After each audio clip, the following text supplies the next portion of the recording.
Hi friend, how are you on this Sunday, the 14th of June? You are here for my daily video and a challenge and free motion quilting and walking foot quilting. I'm Pat Sloan. So let's do the challenge first, because even though we're challenging ourselves to quilt every day, whatever method you want, there's also some other little challenges I'm throwing in because not everybody's doing the quilting part. Plus, it's more fun that way. So what's today? Today I have on our nifty calendar, it's called Time's Up. Okay, so this is where you get real today.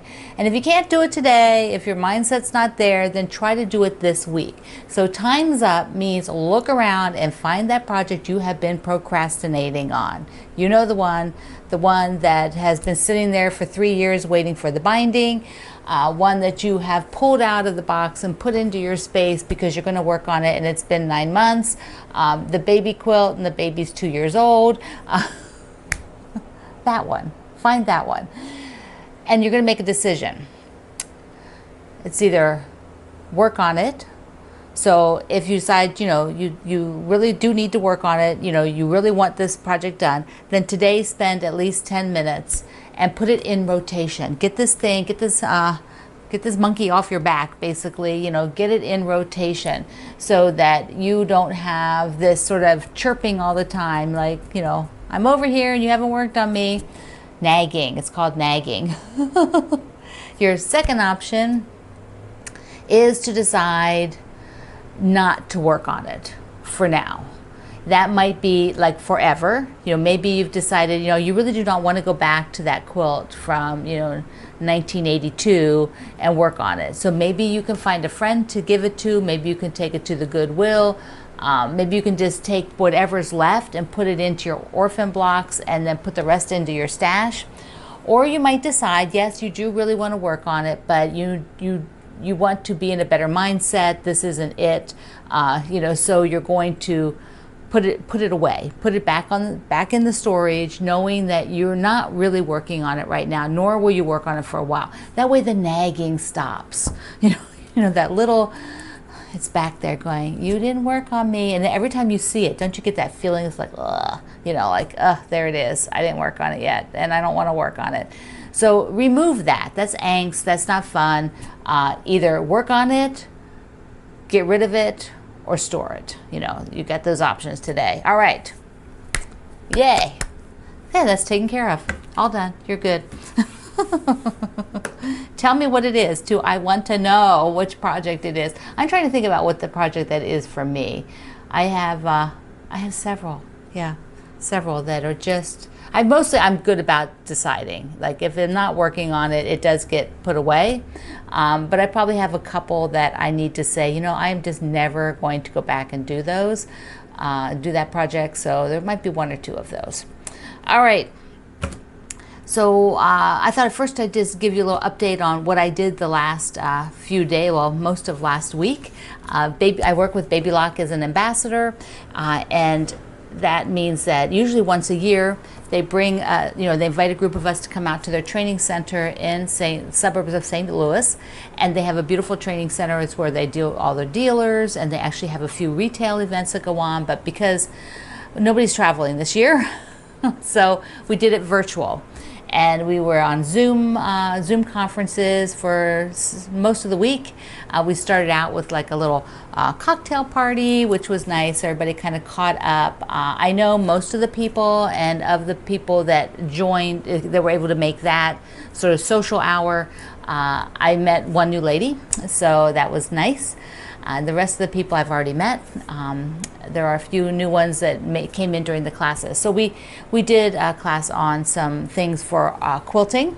And one thing I learned is that I knew there was a different 1/4 inch foot for the Baby Lock, but I didn't know why I needed it. And now I need it. So that'll be coming. And there's also a binding foot, which is cool because rather than being flat, it has one side a little bit higher so that it can, when I do my binding by machine, it can ride up on the ridge, which I want to try that. So that's really neat. I am looking forward to those. Those 2 feet have been out, but they were basically telling us some different features and I didn't know a whole lot about them. And then we did saw a bunch of things with the sergers. Now I don't have a serger or use a serger, but whenever we go to Baby Lock, they show us all the different machines, so we get an idea for what is there. And so if any of you are doing something and you mention it, I might at least have heard about it, so I can point you to the right resources. And then we did embroidery, which was really neat. Some more discussions about what the features are, what the different machine levels are. And I learned a lot about their multi-needle machines, because for people who really just want to do embroidery, they are they're built for that. So like you can't do patchwork on them. They're basically like 10 needle machines or something. That was really neat to understand that better. Now we were doing this with the team at Baby Lock, who at each of their homes have a bunch of machines at home. So they were filming from their home studios. So that was very nice of them to get it organized. And then we did some stuff, of course, with the marketing team, and we got to hear about things that are might be coming up. Well, they will be a couple things that will be coming up in the future, but they're not public. Just a little snippet of like, this little something's going to come out. So that's always fun. Okay, let's talk about our walking foot quilting. Down below is a link to the series that I did on walking foot quilting. So everything that I've been talking about is pretty much for Grandma's Kitchen is laid out there. There's like 6 different articles. So you can either go to the I Love to Quilt page, and you can see there's a table with them, or you can just go over to the link below, which you can read them in series. But I wanted to show you putting the rows together. Now I don't quite have this one finished. The last row, my goal is to finish it by the end of the month. I have to intersperse it with going back now to the free motion, because I promised you more free motion than walking foot. So first, let's just take a look at a couple of the sections that I quilted here. So here's one for the telephone that I did. Basically, I outlined with the walking foot. This is all done, which means I have to rotate it under the foot as I go along, like I showed you in the last video. And I did this basket. I love, love, love the basket. So I did angled stitches here from corner to middle, corner to middle, corner to middle. So how did I do that?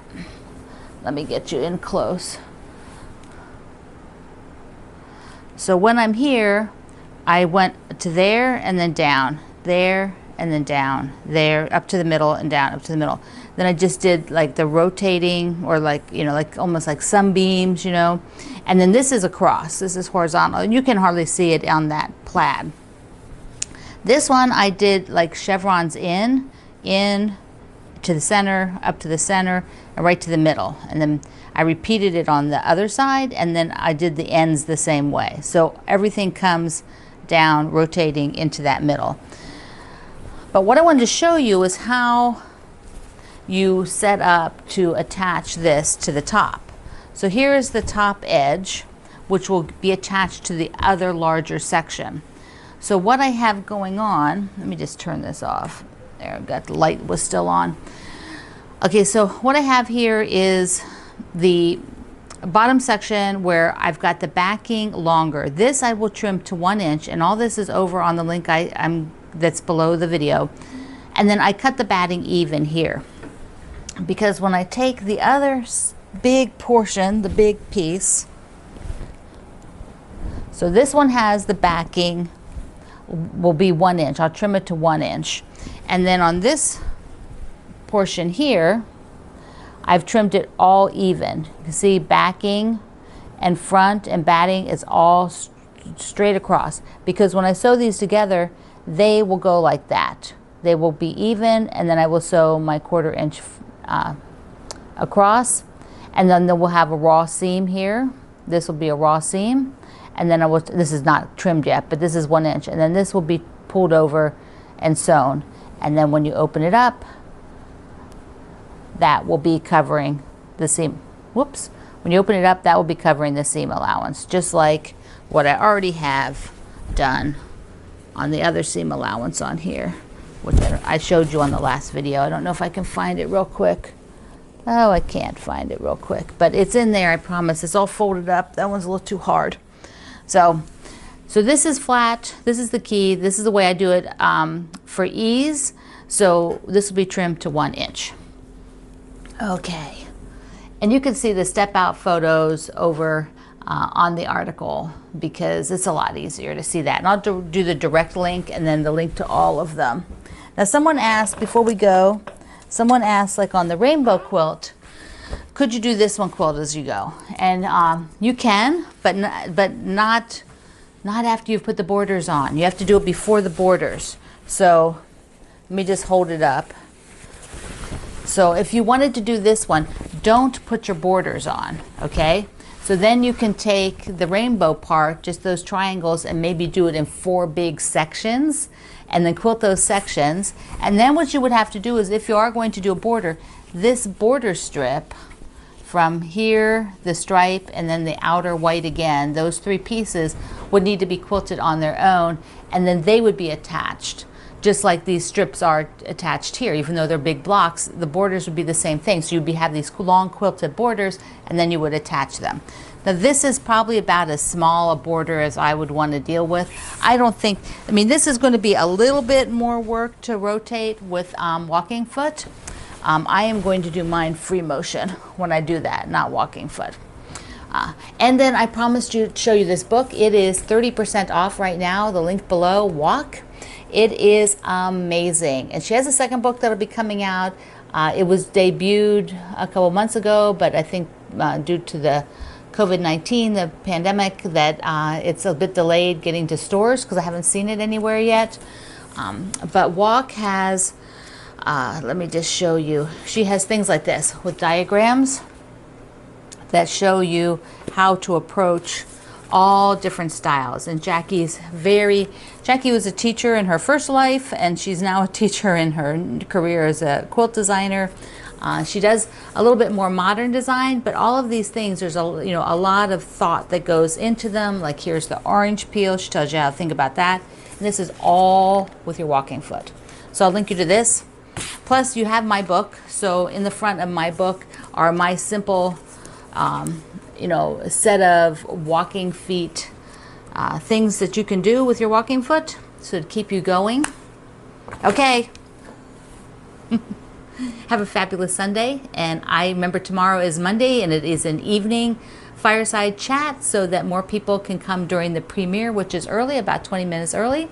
Thank you for using my links below, and I love you. Have a wonderful day. Mwah. Bye-bye.